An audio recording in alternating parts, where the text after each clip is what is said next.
Hi guys, my name is Anna Buxengard, and the poem that I have for you today is Unpacking a Globe by Arthur Sees.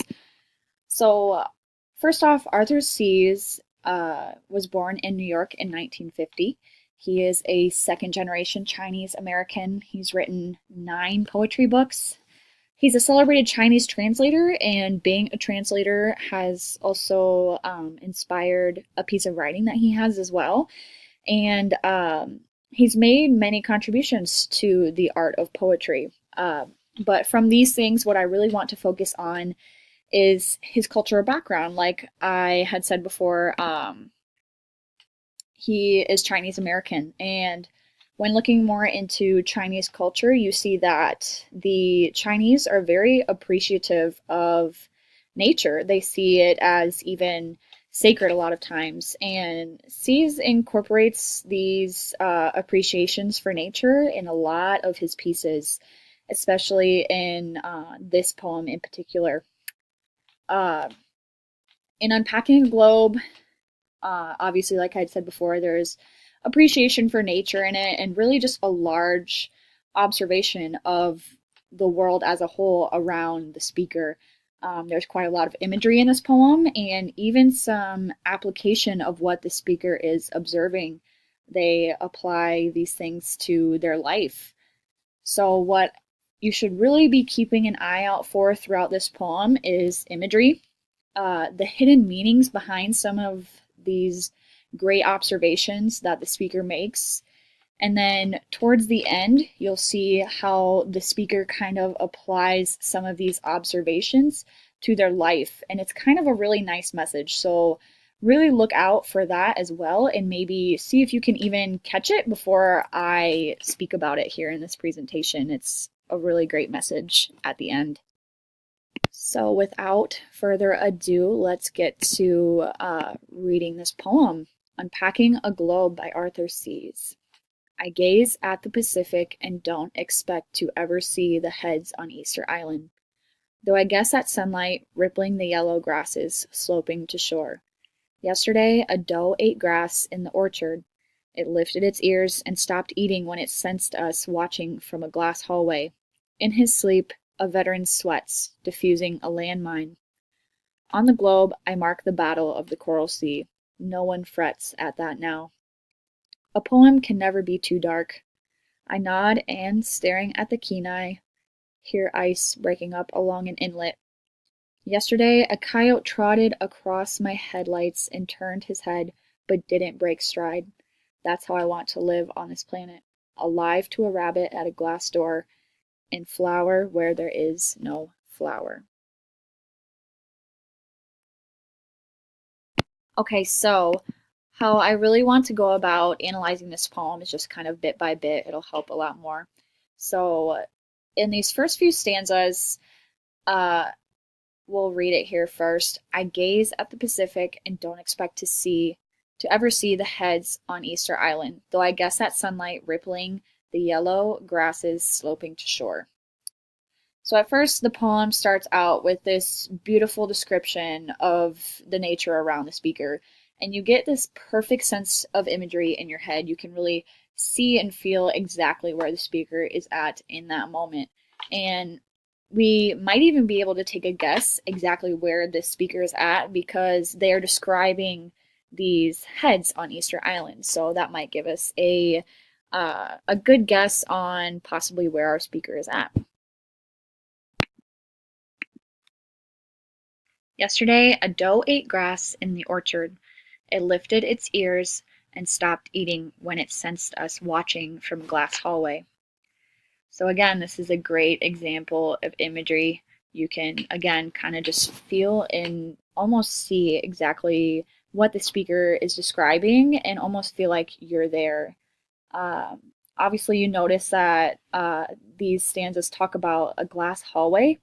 So I feel as though the speaker describes it in that way to portray the fact that although the doe and this observer are there in the same place, there's an invisible kind of separation between the two. And perhaps they are a part of the same universe, but at the same time, they are part of two separate worlds, the human world and the animal world, the human world, and the nature world. And this description of like a glass separation is later on in the poem. So keep a lookout for that as well. So moving on here, this next part takes a bit of a turn away from observing the beauty in nature and the world and going more into observing the more sad or less beautiful parts of the world. So, in his sleep, a veteran sweats, diffusing a landmine. On the globe, I mark the battle of the Coral Sea. No one frets at that now. A poem can never be too dark.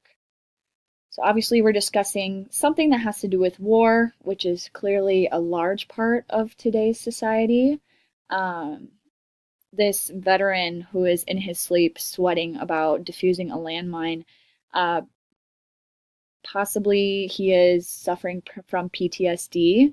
It might be PTSD from this battle of the Coral Sea. We don't know. It might be a good guess.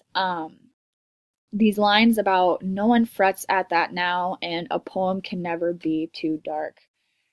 What message that I received from that is that these battles, these wars, terrorism, just horrible stuff like that, nobody really seems to bat an eye about it anymore. No one frets about it. Things can never be too dark because in today's society, it's almost the norm. This bad stuff that is happening is almost expected, and yeah, is sadly a bit of the norm. I nod and, staring at the Kenai, hear ice breaking up along an inlet. So Kenai is actually a peninsula off of Alaska. So now we have a definite kind of answer as to where the speaker is, what the speaker is describing, where all this is taking place. So it gives you, again, a nice image. It's playing a really good role of imagery. When it comes to this ice breaking up along an inlet, this possibly could just be more imagery describing what the speaker is hearing. You can kind of imagine the ice breaking, stuff like that. But if you look deeper into this, maybe it is more of a nod towards global warming. This poem was written and published in 2015, actually, and obviously that's a bit more recent, whereas the concern for global warming has obviously become more recent as well. And yeah, possibly that could just be more of an acknowledgement towards global warming. Yesterday, a coyote trotted across my headlights and turned his head, but didn't break stride. That's how I want to live on this planet, alive to a rabbit at a glass door and flower where there is no flower. So again, like I had mentioned previously, there's this mention of this glass separation. But what I would really like to focus on is two things from these stanzas. And the first one is, yesterday a coyote trotted across my headlights and turned his head, but didn't break stride. The message that I receive from this, and that I think that possibly the speaker wants the reader to receive from this, is that the speaker wants to go through life unbothered. He wants to go through life like this coyote, just never breaking stride and, yeah, completely unbothered. The second one that I really want to look at is flower where there is no flower. So again, the speaker going through life wanting to be the flower where there is no flower, meaning he wants to be the beauty in a place where there is no beauty, or perhaps, for a better description, the sunshine on a rainy day. This last part of the poem, I feel, is a great takeaway to have from this piece of writing, and I feel as though it's a great ending piece for such a beautiful piece of art. This is kind of the message that I was talking about in the introduction, that is just, yeah, just something great to take away from this. Again, this poem had great examples of imagery, a lot of just descriptions and observing the world around the speaker, and really just applying those observations to the speaker's life and possibly even the reader's life, like I had mentioned before, just kind of a message. Hopefully the reader is thinking, I want to be the flower where there is no flower, the beauty where there is no beauty, or perhaps just like the coyote, completely unbothered and doesn't skip a stride, which I think, again, is a great takeaway from this beautiful piece of writing. So, thank you very much for watching my presentation on this poem.